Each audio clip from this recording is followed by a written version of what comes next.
her due date was February 2nd, and Jason Grant Thorpe is like the best thing that ever happened to our family. We had been kind of going in different directions, and we have this common purpose, which is kind of disgusting how much we fawn over this kid, but he's now 4, dang it, he's 4. And he's amazing, but he just taught me. I was so insecure while my mom was pregnant. I would not participate in the discussions about what to name him. I would not participate in any of the planning about what to buy him, or would not feel my mom's stomach to feel him kick. Like, just really, really not okay. Putting on a good face about it in public, like, oh yeah, it's fun, my mom's pregnant, but just really like 5 years old and I'm getting a baby sibling and I'm really jealous, like that kind of emotions, and I really was disgusted with myself. And I kind of funneled that into just controlling every minute detail, or feeling like I had to in my life. And so just really, up until February, discontent with where my life was, and feeling ashamed for despising this little baby that hadn't even been born yet, and just really regretting it. But he was born, and we were all in the room, which is kind of weird, but it was great. I would recommend it to anybody, if it's your mom, probably, not just a random person. But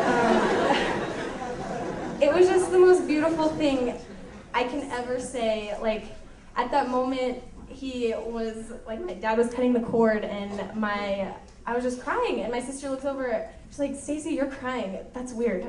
This is a happy time. And I was just like, I didn't care. I felt peace about it, and I felt forgiven because of just this intense joy and love that was now in our life and had come into the room at that moment.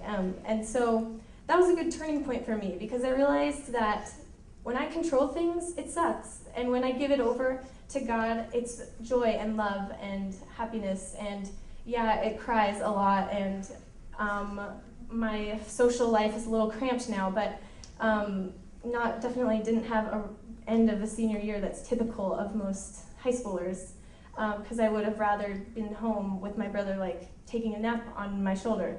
And so just things like that, but just a great turning point in my life, him coming into it.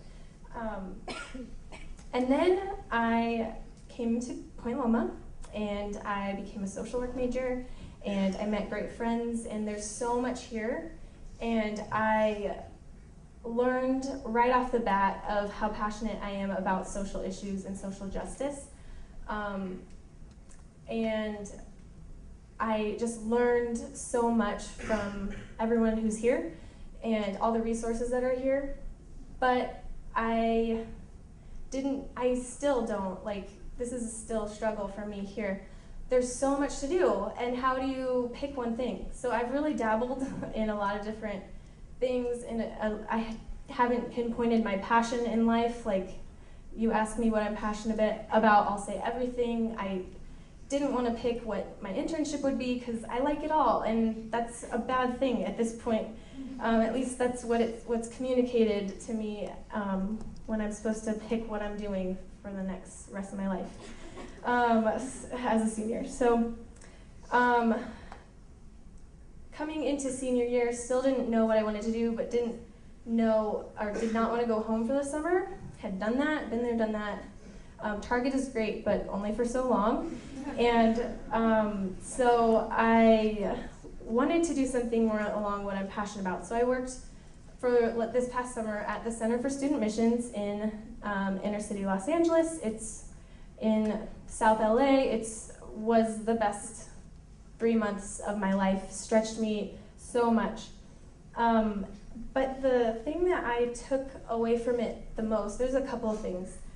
One was how you should really like covet your quiet time, because just having, even if it's not like reading a Bible in front of you and meditating on it, like that's great quiet time, but even just laying on a couch and like zoning out, and just like letting thoughts come into your mind. And those are things that like you've been shoving back there and that need to come forward, and you need to pray about them or what have you. But I just really learned to really fight for my quiet time.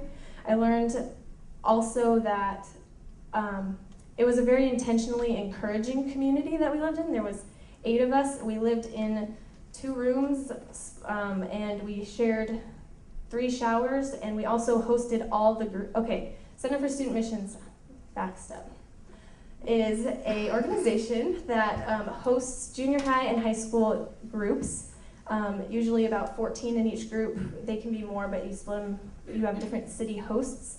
And those groups go out into the city and serve at different nonprofit organizations. They usually have a stable service site for the week. They do other morning ministries that changes, so they get a good sampler platter of the city, basically. And then at night they do like ethnic foods that they've never tried, generally, because usually they're coming from out of the state or something where they don't know what soy sauce is. Honestly, someone said, "What soy sauce? Is it good?" And so just really interesting place, because me as a city host stuck in between these groups of individuals who are here to serve generally, and really want to help, and so I'm there to make sure they succeed in that vision, and in addition balance and maintain a strong relationship with the ministry sites that we're at, because they're the long-term ministry. These people are the short-term ministry. And so it was just a really weird, delicate balancing act. But we got burnt out really quickly because we had group after group, constant people time, part of the reason why I guarded my me time, but just really, we had to learn how to be intentional and be encouraging and not talk about the bad stuff, talk about what was positive, leave each other notes, just show encouragement in different ways. So it was great. So after that experience, came back to Point Loma.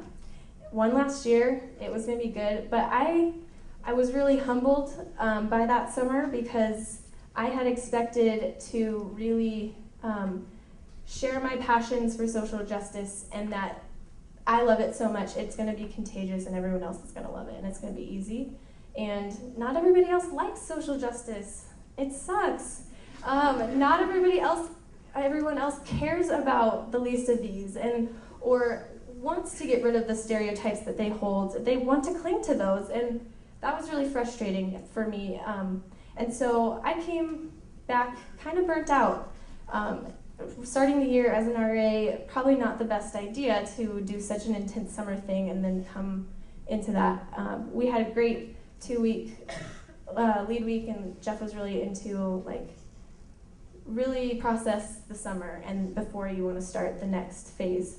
And so that was helpful, but still, I still felt really humbled. I felt kind of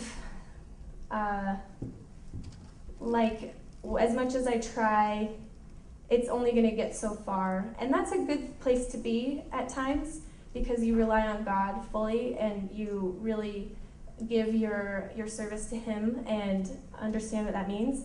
But at the same time, you get discouraged and you get like, why try? This is futile, no one's listening to me. And so there was just a kind of weird mentality coming in.